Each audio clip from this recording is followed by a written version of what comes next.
আসসালামু আলাইকুম। আমি টুনটুনির মা বলছি। আপনাদের জন্য নিয়ে এলাম একটি সুন্দর আচার রেসিপি। যাক, রেসিপিটা আপনাদের অবশ্যই ভালো লাগবে, কারণ এই রেসিপিটা বানাতে কোনো কষ্টই করতে হয় না, কোনো কাজকাম করতে হয় না, কোনো শক্তি ব্যয় করতে হয় না। যাক, আমরা মূল উপাদানে চলে যাই। এই আচার বানানোর জন্য যা লাগবে তা হলো কিছু আম আপনাকে ছোটো ছোটো করে কেটে নিতে হবে। সেটা ঝাল সহ নিলে বেশি ভালো হয়, খেতেও টেস্ট হয়।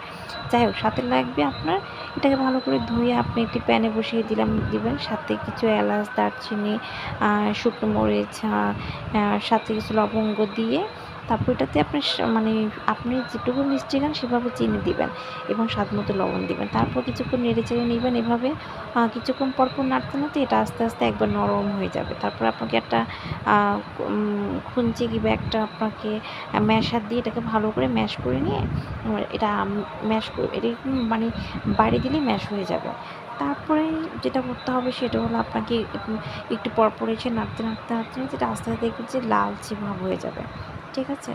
তো যতক্ষণ পর্যন্ত আপনার লালচে ভাবটা না হবে, আঠালো না হবে, ততক্ষণভাবে আপনি এটাকে নাড়তেই থাকবেন। তো যাই হোক, তো নাড়তে দেখবেন একসময় যেটা একটু আঠালো হয়ে যাচ্ছে, লালচে লালচে ভাব হয়ে যাচ্ছে, আ এবং এটাতে পানিটা পুরোপুরি শুকিয়ে গিয়েছে, হ্যাঁ? তো মনে রাখবেন, যদি পানিটা পুরোপুরি না শুকায় তাহলে আচারটা নষ্ট হয়ে যাবে। এজন্য আপনাকে একটু লং টাইম খাওয়ার জন্য এটাকে আ কিছুক্ষণ রাখতে হবে। এভাবে আঠালো ভাব করতে হবে। তারপরে আঠালো ভাব হওয়ার পরে যখন দেখবেন যে এটা সব কিছু ঠিকমতো আছে, তখন ভাববেন এটা আচারটা পারফেক্টলি হয়ে গেছে এবং এটা আপনি নিজে পরিবেশন করবেন। যখন বাসায় গেস্ট আসবে তাকেও ইনস্ট্যান্ট বানিয়ে দিতে পারবেন। ঠিক আছে? তো আশা করি আপনাদের রেসিপিটি ভালো লাগছে।